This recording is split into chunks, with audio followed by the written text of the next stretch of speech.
네, 정치 현안에 대한 입장과 해법을 국회의원에게 직접 들어보는 파워 인터뷰. 오늘은 정기국회에서 꼭 다뤄야 할 입법과제와 전망에 대해서 민병덕 더불어민주당 의원을 모시고 관련 말씀 들어보겠습니다. 의원님 반갑습니다. 안녕하세요. 네, 반갑습니다. 네, 오늘 정기국회 이제 시작을 했는데 이제 개회식에 민주당은 한복, 국민의힘은 상복을 입고 참석을 했습니다. 분위기가 참 뭐지 대립각을 세운다 이런 느낌이 이제 들게 만들었습니다. 이제 우 의장님께서 여야 협치의 의미로 한복을 당부를 했는데 어쨌든 이제 그런 상황이 됐습니다. 격돌이 이제 앞으로 좀 예고가 되고 있는데 오늘 특히나 이제 장동혁 국민의힘 대표가 김민석 총리를 만난 자리에서 과거 일로 여당이 무리하게 야당을 공격하고 있다. 이렇게 이제 언급을 했습니다. 국민의힘의 이제 이런 태도 좀 어떻게 평가하십니까? 일단 오늘 저는 한복 재밌었습니다. 아, 재미가 있어요. 개인적으로는 굉장히 재밌었고, 네. 그게 이제 협치의 의미도 있지만은 네. 우리 대한민국 문화를 좀 국회의원들이 솔선해서 알리자. 그래서 앞으로는 정기국회 개원식에 국회의원들이 모두 다 한복을 입으면 어떻겠느냐 네. 제안을 했고, 그래서 이제 부의장님들까지 모두 다 동의하신 거예요. 네. 김주영 야당 추천 부의장까지도 동의해가지고 3명의 명의로 다 이제 한복을 입자라는 것을 돌렸습니다. 네. 그런데 거기에 대해서 상복을 입고 오신 거에 대해서는 좀 많이 아쉽게 생각합니다. 네. 네. 그 민주당의 지난주 그 워크숍에서 4대 핵심 과제, 그러니까 성장, 민생, 개혁, 안전 이렇게 해가지고 224개 중점 법안 처리를 공언을 하지 않았습니까? 당장 이번 주 법사위에서는 내란 특별법이 올려지게 되는데 이번 그 정기국회에서 우선적으로 좀 다뤄지게 될 입법 과제들에 대해서 속도를 어떻게 좀 내실 계획인지 좀 방향을 들어볼까요? 네네, 그 부분도 있고요. 뭐 좀 전에 말씀 주셨던 네. 우리 김민석 총리에게 장동혁 대표가 했던 그 부분과 관련해서 네. 실은 지금 이재명 대통령께서 여야 회담을 제안을 했지 않습니까? 이제 실은 이것과 관련해서 생각해 보면은 기존에 이재명 대표가 윤석열 대통령에게 회담 요청을 8번이나 했습니다. 네. 그것이 다 거부가 됐거든요. 네. 그리고 2024년에 총선 끝나고 나서야 한 번 처음이자 마지막으로 여야 회담을 했어요. 근데도 불구하고 지금 장동혁 대표가 되자마자 이제 그 대통령께서는 회담을 요청한 거 아닙니까? 네. 이거는 협치하자는 의미가 있는 거거든요. 여기에 대해서 또 이제 단독 가자 이렇게 얘기하시는 것은 좀 너무 자기 제1야당의 존재감만을 하기 위해서 억지를 좀 하시는 것 같다라는 네. 느낌이 들어서 이제는 만나서 협치하자고 하니까 만나서 얘기를 하면 좋겠다라는 생각이 들고, 이번 정기국회와 관련해서는 저희가 4개의 큰 범위를 가지고 얘기를 하고 있잖아요. 네. 제일 처음에는 민생입니다. 이재명 대통령께서도 이제 그 미국 순방을 갔다 와서는 이제부터는 민생의 시간이다 이러고 있는 그 분야가 민생인데요. 민생 관련해서는 국민들의 먹고 사는 분야 아니겠습니까? 기본적으로 저희가 이제 하려고 하는 것들이 플랫폼 입점업체와 네. 관련된 과도한 수수료 이 부담을 경감하는 이 부분과 관련해서 가장 중점적으로 하려고 하고 있고, 그 다음에 갑을 관계에 있어서 을들의 협상력을 강화시켜서 을들도 먹고 살 수 있게 해주는 네. 그런 부분들, 가맹점주들하고 가맹본사 이런 부분에서의 것들이 있고요. 또 하나는 재밌는 부분입니다만은 제가 계속해서 주장해왔던 부분인데, 은행들의 부당한 가상금리와 관련된 부분입니다. 네. 우리는 소비자는 왕이라고 하지만 금융 소비자는 왕입니까? 은행 앞에만 서면은 작아지는 본인을 발견하거든요. 무슨 말이냐면 이자에 대해서 협상을 못 해요. 그래서 소비자는 왕인데 금융 소비자는 봉이다 라고 말이 나올 정도였고, 그것의 단적인 게 뭐였냐면 지금까지 부당한 대출 금리를 네. 부당한 대출에서의 가상금리를 내고 있었거든요. 이것을 빼는 것, 이런 것들을 하자는 거거든요. 이런 것들이 이제 민생과 관련된 주된 것들이고, 그리고 이제 대통령께서 말씀하시는 성장과 관련된 부분, 특히 AI, 반도체 이런 부분들이고, 특히 이번에 또 문제가 되고 있는 게 북구 항로와 관련된 그런 법들도 해보자고 하는 것이고 네. 그리고 이제 뭐 개혁 분야와 관련해서는 우리가 뭐 너무나 지금 쟁점이 되고 있는 분야, 검찰 개혁과 관련된 이런 분야들, 사법 개혁과 관련된 분야들 이런 분야들을 말하고 있다고 보입니다. 네, 은행들이 이제 경기가 이렇게 안 좋은데도 뭐 계속 이제 영업 이익 사상 최대치를 이제 갈아치울 정도의 기록들을 세우고 있는데 분명히 좀 어떤 부분들을 좀 들여다볼 그런 부분들은 분명 지점이 있는 것 같습니다. 말씀하신 그런 여러 가지 사안들에 대해서 지금부터 중점적으로 좀 말씀을 들어볼까 하는데 정기국회에서 꼭 다뤄야 할 민생 과제 중에 또 이제 홈플러스 사태를 빼놓을 수가 없죠. 현재 이제 폐점이 결정된 매장만 23개라고 하고 입점 점주 또 이제 노동자 피해, 지역 상권 자체도 이제 많은 피해를 보고 있는 그런 상황인데 의원님께서 이런 사태를 이제 규정을 하셨습니다. 투기 자본의 먹튀다 이렇게 말씀하셨는데 어떤 부분 이 홈플러스 사태 어떤 지점들을 특히나 좀 들여다봐야 됩니까? 홈플러스 사태에서는 기본적으로 여기가 이제 기업 회생 절차에 들어간 거 아니에요. 부도가 나기 전에 기업 회생 절차로 들어간 건데 여기에서 새로운 회생 계획안이 나오지 않으면 즉 기존의 채권자들이 다 동의하지 않으면 청산 절차로 가야 되는 이런 상태란 말이죠. 그래서 여기에 관계된 사람들이 많아요. 입점돼 있는 상점들이 있는 것이고 협력업체들이 있는 것이고 거기에 일하고 있는 노동자들이 있는 것이죠.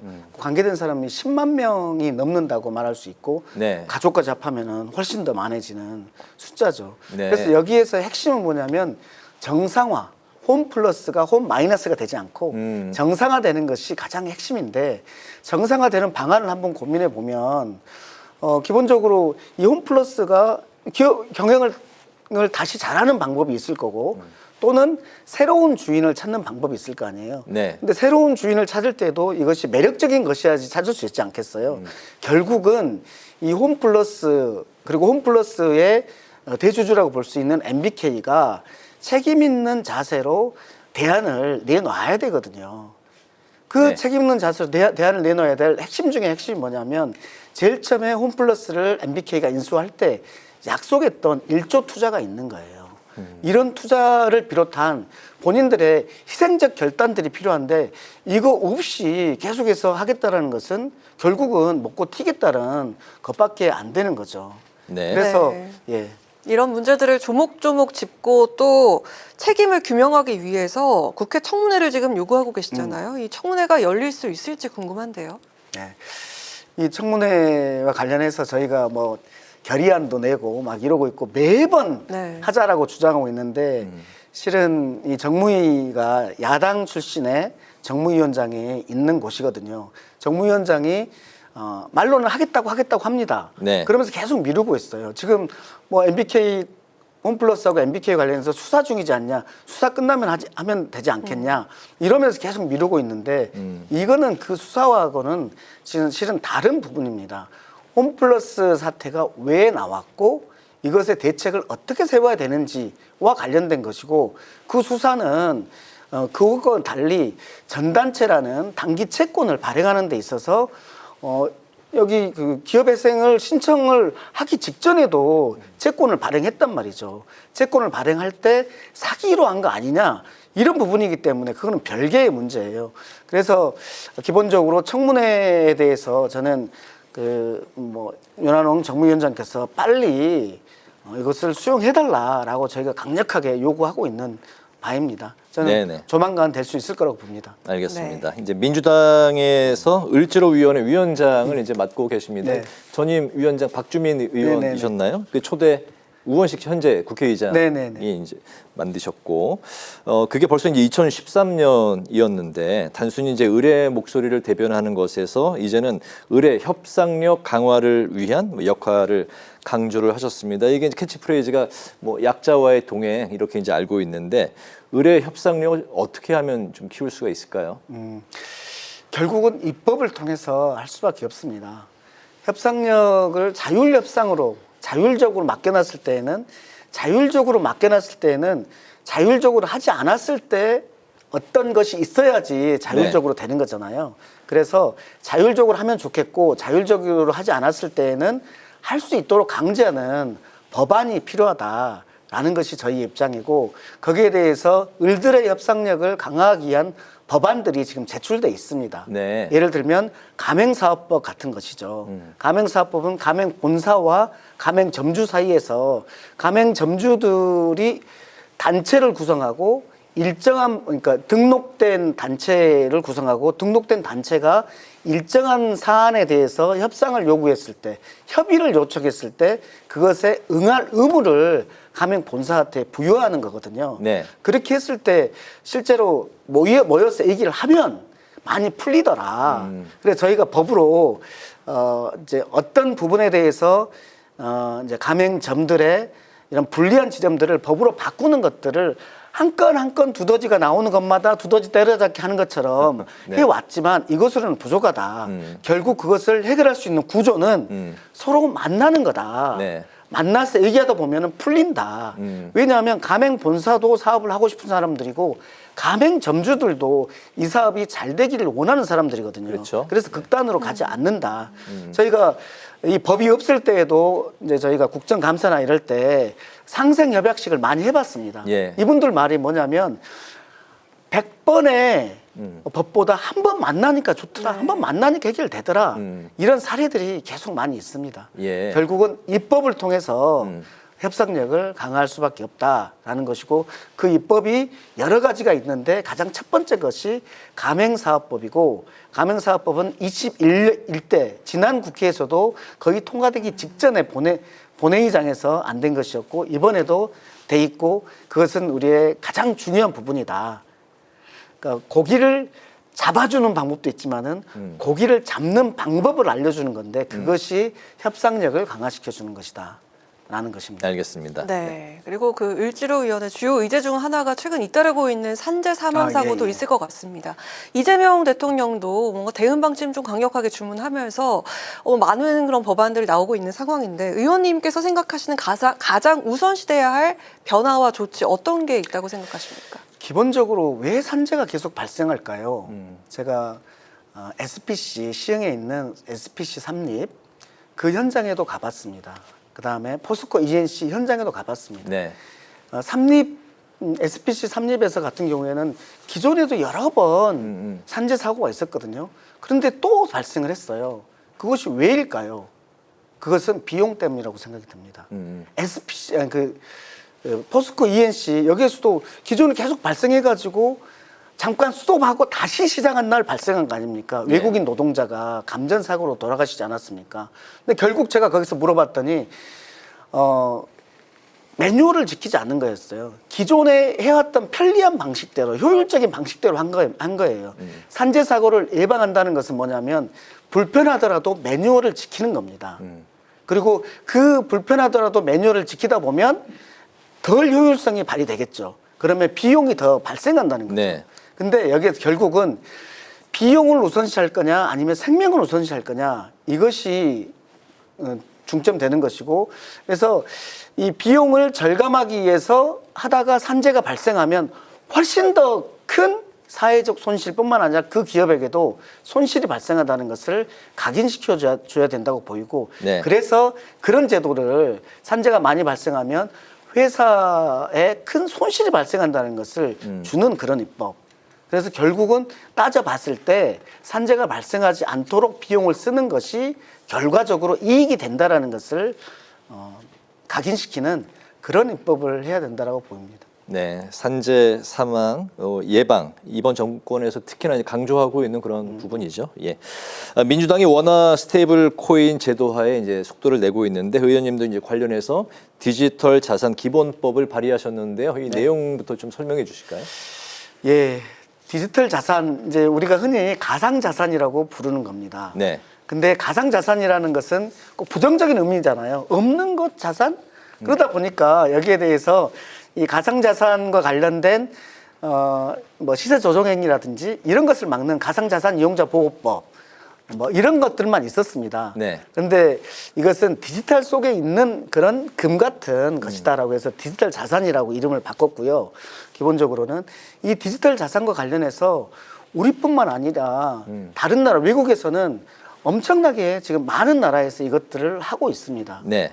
이것이 이제는 그 우리가 거부할 수 있는 대세가 돼버렸어요. 미국의 지니어스 법이라든지 최근에 홍콩에서도 그렇고 일본에서도 그렇고 이렇게 이 디지털 자산과 관련돼서 이것을 전략 자산으로 네. 그렇게 하고 있는 상황에서 우리는 더 이상 늦춰지면 안 된다라고 해서 디지털 자산 기본법을 낸 것이고, 이 디지털 자산 기본법은 이 디지털 자산과 관련된 전반적인 것들을 다 다루고 있는 그 기본법이에요. 네. 그중에서 가장 특별한 것이 원화 스테이블 코인과 관련된 것이고, 우리가 스테이블 코인이라고 하는 건데, 코인이라고 하면은 엄청나게 빠르고 엄청나게 저렴한데 이게 등락이 너무 심해서 그 가격이 널을 뛰었잖아요. 그러니까 네. 기준이 안 됐거든요. 근데 스테이블하게 만든 거예요. 코인을 발행할 때 어떤 버파를 1대1로 보관하게 만든 것이죠. 그러니까 스테이블해진 거거든요. 네. 그러니까 이것이 기준이 되니까 이것이 지급결제 수단이 돼버린 거예요. 이 지급결제 수단으로서의 압도적인 네. 그런 효용이 생긴 것이거든요. 그러니까 미국에서 이미 그걸 만들어가지고 그것을 전 세계로 침투를 하고 있는 거 아닙니까? 우리가 원화 스테이블 코인을 만들지 않으면 미국 달러 기반 스테이블 코인이 우리나라에도 급격히 들어올 겁니다. 거기에서 우리가 우리 자국의 원화 스테이블 코인을 만들어야 된다라는 것이에요. 우리가 AI에 관련해서도 서버린 AI라고 하지 않습니까? 우리 주권의 AI를 만들어야 된다고 하는 것처럼 우리 원화 스테이블 코인을 만들어야 된다. 서버린 AI와 원화 스테이블 코인은 동일한 동전의 양면이다. 이렇게 생각을 하기 때문에 만든 겁니다. 네. 네, 오늘도 말씀 나눈 사안들 외에도 세제 개편안이나 자사주 소각 같은 뭐 국회 논의가 필요한 내용들이 정말 많을 것 같은데, 이번 정기국회에서 의원님께서는 특별히 어느 사안에 좀 무게를 두고 중점적으로 다뤄볼 생각이실지 궁금한데요. 예, 저도 코스피 5,000위원회에도 들어가 있고 그런데 저는 네. 전반적인 것과 관련해서 성장과 공정이라는 두 가지 측면에서 봐야 한다고 생각해요. 성장과 관련해서는 뭐 대통령께서 세 가지를 얘기했어요. 성장과 관련해서 첨단 산업을 육성하고 재생에너지 산업을 발전시키고 문화 산업을 육성한다 이랬고, 그 첨단 산업 중에서 AI를 뭐 말하고 있지만 제가 좀 전에 말씀드린 디지털 자산과 관련된 부분, 이 부분은 실제로 우리가 예산을 투여하지 않고도 우리가 G2로도 나아갈 수 있는 그런 분야거든요. 네. 예산을 투여하지 않고도 이 규제와 관련된 우리의 시각만 바꾸면 우리가 G2로도 나갈 수 있는 완전히 글로벌에서 인터넷 강국이란 말이에요. 그런 부분을 좀 더 해서 디지털 자산법이 어느 정도 궤도에 좀 올라가게 하고 싶다라는 가장 큰 생각들을 가지고 있고, 두 번째로 공정 분야와 관련해서 을지로 위원장으로서의 뭐 이제 소명이라고 볼 수 있는 것들이에요. 그러니까 갑을 관계에서 을들의 협상력을 키워서 갑을의 사업법리에서 그들의 이익들이 공정하게 정의롭게 배분되고 거기에서 다시 을들이 재밌을 거 아니에요? 네. 뭐 거기에서 다시 그들이 성장을 견인하는 네. 이런 것들을 만들어 보고 싶습니다. 그래서 공정과 그리고 성장 두 가지 축이 되는 그런 법들을 하고 싶다. 네. 라고 말씀드리고 싶습니다. 알겠습니다. 코스피 5천 위원회라고 하시니까 뭐 짧게 대답 좀 들어보겠습니다. 대주주 기준 50억, 10억. 이게 언제 결정이 됩니까? 조만간 나온다고 이야기 들은 것 같아요. 예, 근데 이제 우리 정부에서도 논의가 많은 것 같습니다. 네. 우리 기재부 출신들의 장관들 입장에서는 10억을 고수해야 한다라는 입장들이 있는 것 같고, 저희 국회의원들처럼 이제 여론을 중시하는 네. 입장에서는 그거 50억으로 다시 복원하자라는 네. 얘기들도 있는 것 같고요. 근데 뭐 곧 결정들이 나올 것 같습니다. 시장이 좀 눈치를 보고 있는 것 같아서. 예. 마지막으로. 저는 기본적으로 네. 이 우리가 부동산에 돈이 부동산에서 몰리는 것에서 자본 시장으로 돈이 몰리는 것이 공동체를 위해서 더 낫다라는 관점에서 네. 너무 섣부르게 50억에서 10억으로 낮추는 네. 것을 한 거 아닌가라는 생각들을 가지고 있습니다. 알겠습니다. 이제 파워 인터뷰 오늘 마칠 시간이 됐는데, 오늘은 정기국회 개회에 맞춰서 앞으로의 입법 과제들에 대해서 더불어민주당의 민병덕 의원을 모시고 관련 말씀 들었습니다. 말씀 아주 잘 들었습니다. 네네. 고맙습니다. 고맙습니다. 네, 고맙습니다.